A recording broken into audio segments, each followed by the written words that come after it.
right, so just like magic, we're getting back to work on the Bronc-Star. You guys may have been wondering where the Bronc-Star's been. Well, it's been sitting out back in the pasture because me and Hillbilly got into a little argument. And he refuses a reliable engine from me. So, he's been busy working, putting in a 5.0, whatever this thing is, got a new engine put in it. We've got a transfer case that's got to go in it still. He's basically got this thing to the point where he needs my help. So, Daddy's here to help. So today, we're gonna be working on getting the transfer case in. We gotta move the cross member for the transmission. Everything's gotta be moved because there's a V8 in this thing now. I'm gonna let him tell you guys all about that because I don't know a lot about these Fords. I wanna take a second and thank today's sponsor, AG1, for sponsoring this ad. All right, so I wanna talk to you guys about AG1. AG1 is better nutrition and a lot simpler, and it's sent straight to you. It has 75 vitamins and nutrients inside this little tiny 12-gram individual packet. All you gotta do, take this, mix it with your water, shake it up, and it's ready to roll.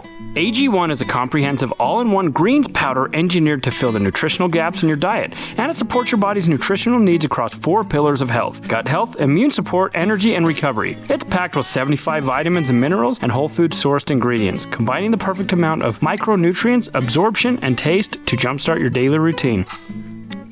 Delicious.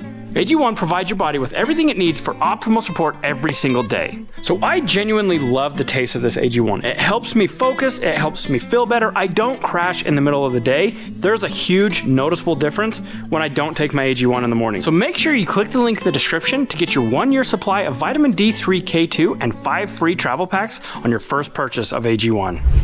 I'm gonna move the Blamel out of the way and bring the Bronc-Star in. I've been in the process of changing a motor in it. Haven't videoed none of that because we've been too busy with other projects, and so I was doing it on my own time. I got the new motor in, but nothing's hooked up, so it doesn't start right now. No drive lines. I got to put the transfer case back in, and in order for me to put the new motor in, I had to take the tranny cross member out, which means that I had to take the lower control arms off the front axle, so the front axle's just dangling there from straps.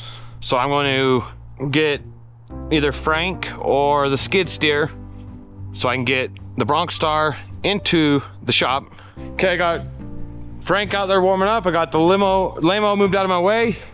It's time to pick up the Bronc-Star and get it pulled in the shop.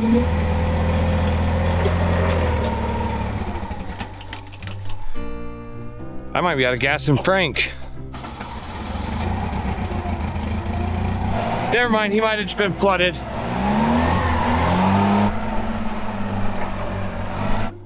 Okay, I got the strap hooked. Start bringing him in, bringing Bronc-Star in.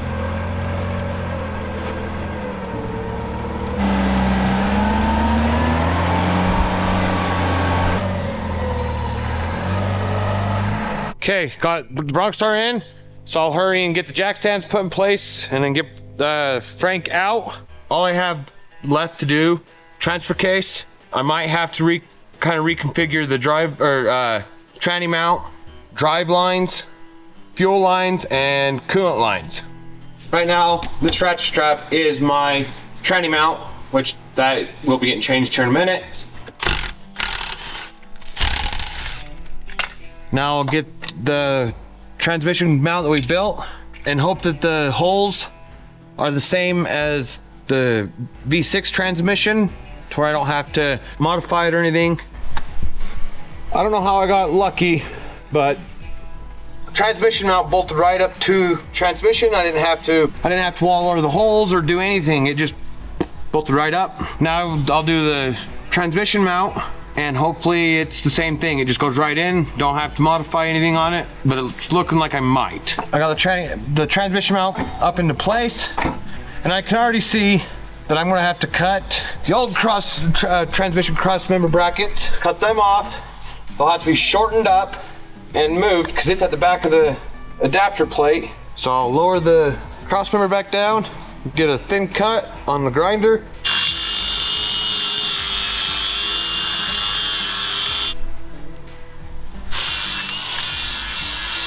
Okay, I got the transmission cross member underneath this. Now I'm just going to use the jack and push it up in place. Also got the ears in place too. Okay, I gotta get this lineup pin pulled out because I'm gonna have to clock the transfer case, and I'm hoping and praying that every hole will line up with the transfer case holes so I can still bolt it all up and have it clocked where I need it.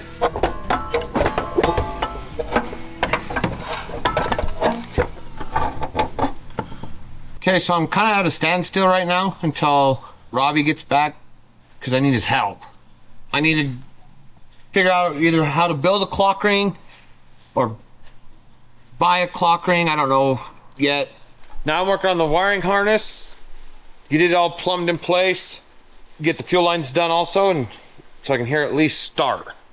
Okay, I'm trying to figure out why we turn the ignition switch to crank it, and with that wire on there, it should start cranking, but it's not, and I can't figure out why. But I move this, and I jump the solenoid. If any mechanics out there will know what I'm talking about, and I can get it to crank. So now I got to figure out why it's not cranking with this in place like it's supposed to be. One of the fuel line fittings is fighting me to go in.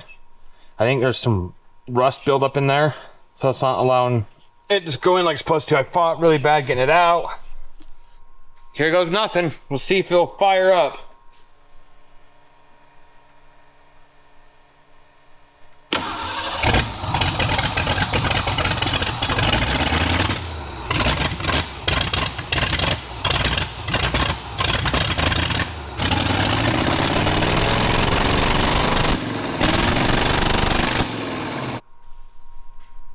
Now I just gotta finish figuring out the wiring. Now that I know it runs and inside here, I just gotta finish figuring out all the wiring to where I need it.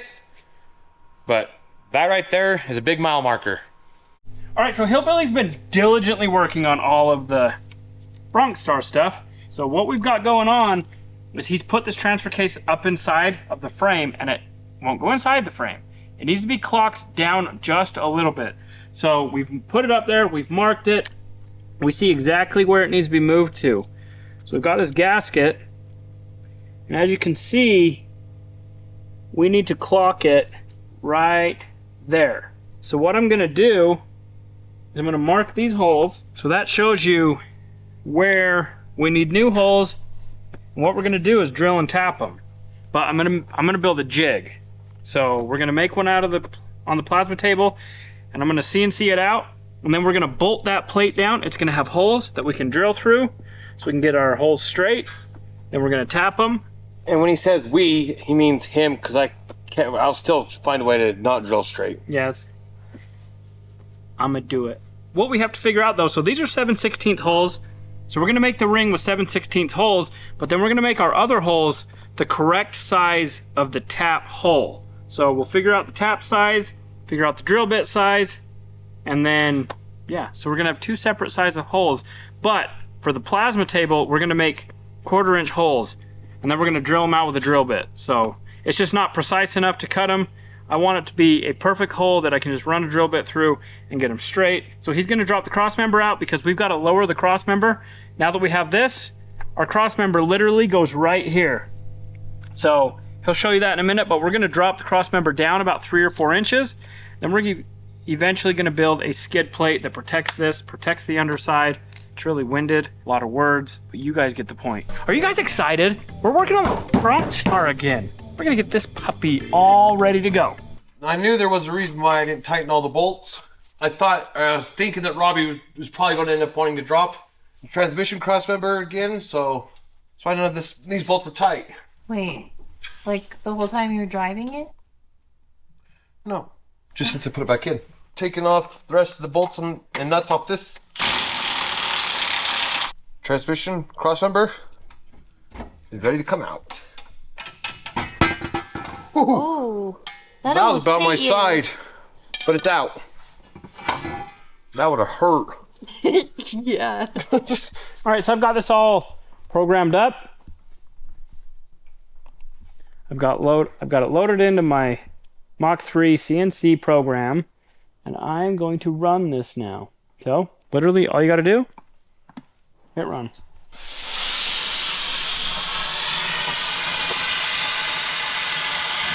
So we're gonna do a 45 angle.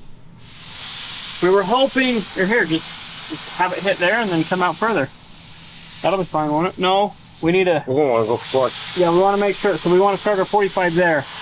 So we're trying to figure out where to go, and it just has to be perfect. What we're gonna do is we're gonna follow this weld right there, and then we're gonna have to basically cut right there. I'm gonna flip this real quick. So we're gonna get this all marked out so he can get it cut.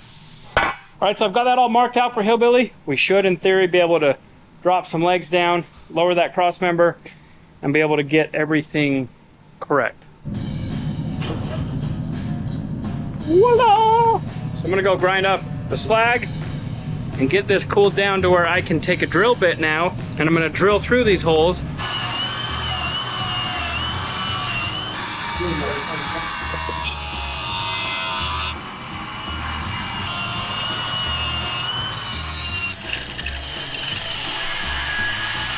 I'm gonna get these drilled out to 7/16.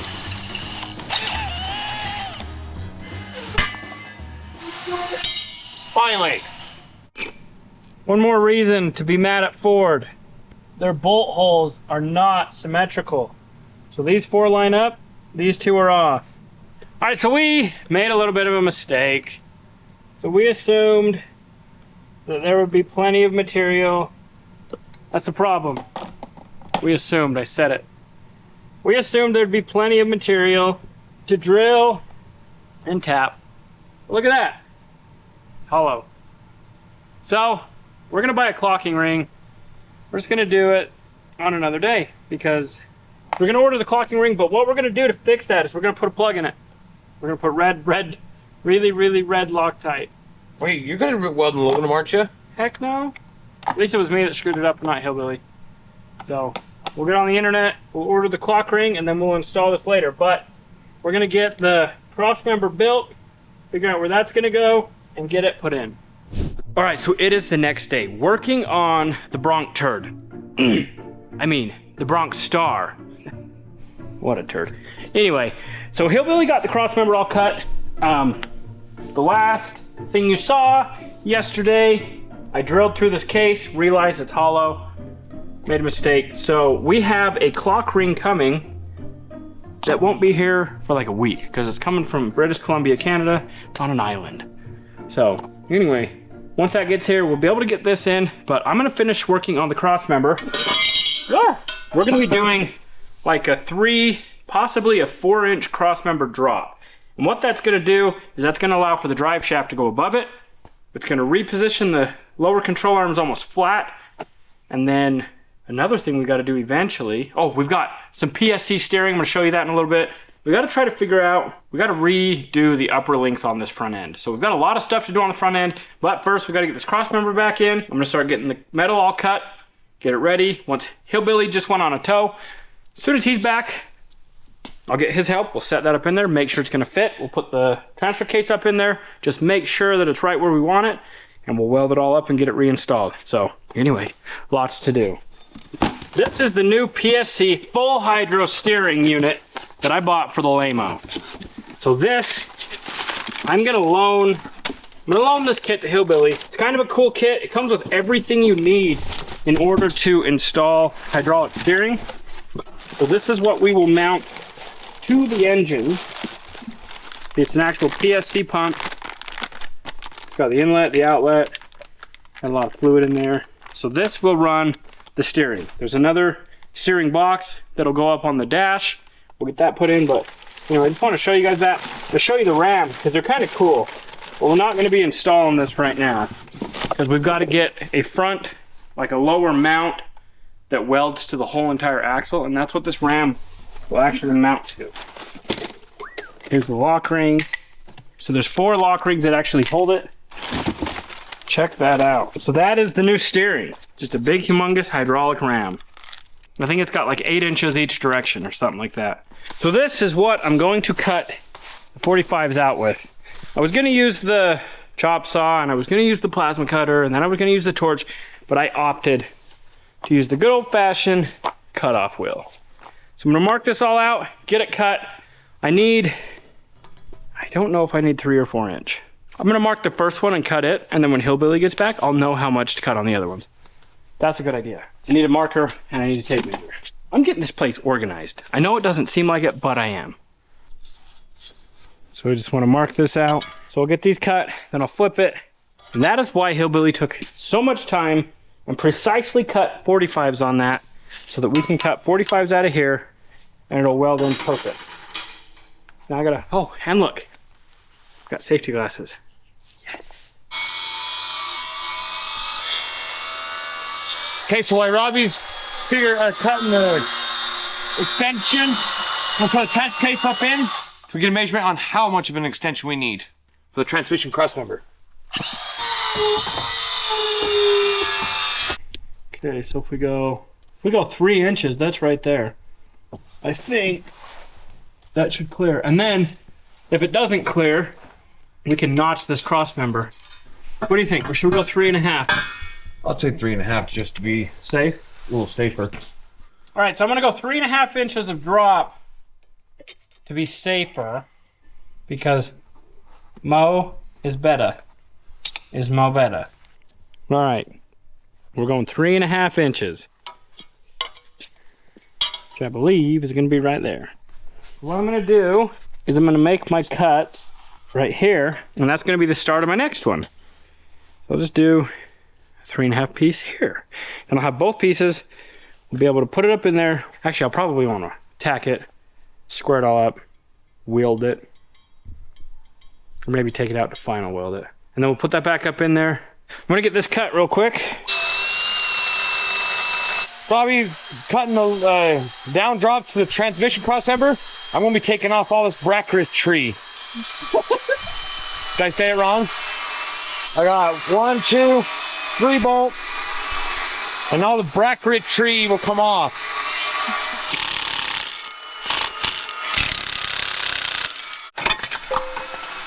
That was about my toe. Last bracket. Put a pilot hole so I know exactly where to cut from the inside. About got your toesies, but I didn't. All right, I'm gonna get this cleaned up a little bit. I got a few just little jagged edges. I'll grind them up, and this will be ready to install.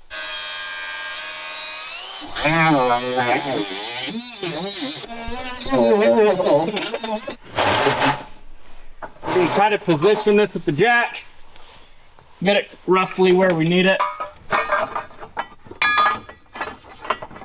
That is a very, very low cross member. Get the gas on. All right, I've got this side tacked.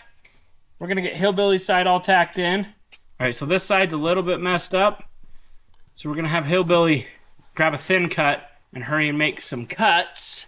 And then this piece will fit in. I was expecting it to be hard. Yeah. So we had to twist this a tiny bit to get it to line up. So we thought it was gonna be rough. Hillbilly got his big, humongous feet in there. And it's like it jumped out of the way of his foot because it didn't want to get crushed. Let's jack that up a tiny bit. Just tighten this up slightly. I'm gonna put some good tacks on the rest of this. We're gonna unbolt it and I'm gonna weld it on the bench. We'll put it back in.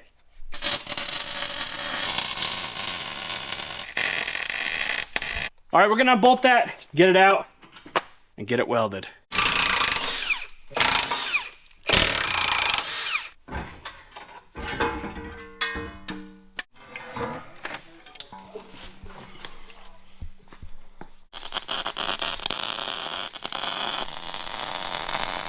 I've got that side welded. I gotta get this side, and then flip it, and do the bottom side. I'm getting closer.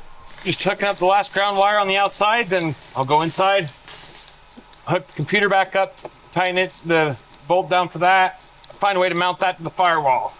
Computer is now bolted up. Now I just gotta find a place to hang it from, right there.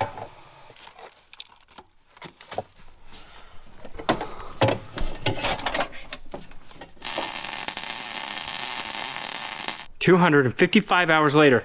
We've got the cross member all welded up. It's so hot, but we're gonna man up. We're gonna install it. So me and Hillbilly are gonna throw it up in, get it all bolted up tight. Then we'll figure out the length for the transmission cross member to get that mount installed. The radiator doesn't fit now because the original one's small and the one for this engine is bigger. So Hillbilly wants to try to mount it in the rear. Or we can mount it right there. It's horrible. I thought you said you've seen people do this. Where do they put their radiators? Where they normally go. But you gotta think, Well, why didn't you cut and slide this thing back? we're narrowed in. Yeah.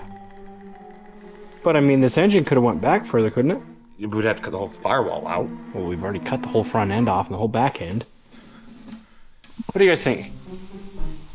Should we keep doing it or should we just burn it? The hard part's already done, and that was getting it installed That's not true. and getting it started. I don't think that's the hard part. The hard part is like actually making it work. I just wanted to grind that so it's a little sharp so I don't cut my mittens.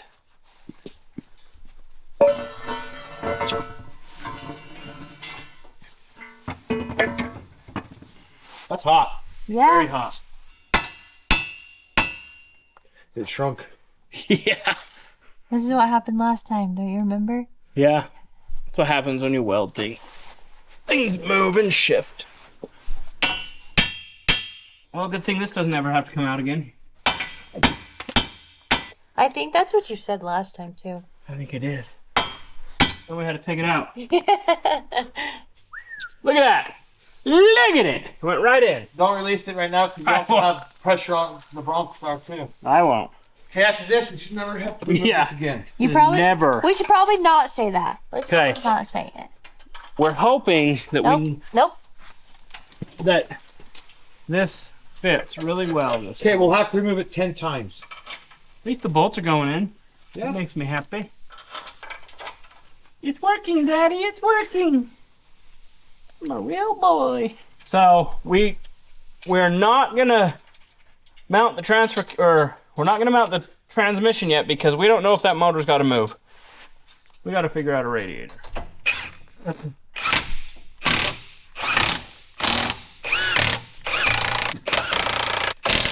All right, my side's all done. Hillbilly needs to get his side done, and that cross member is inside.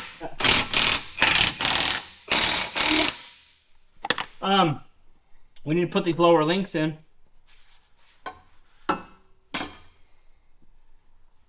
Yep. Yep. Told Yep. you Yep, you a not doodle. to say it. Told you not to say it. I'll drop the front part of the link before I drop that cross member again. Yep, a doodle day.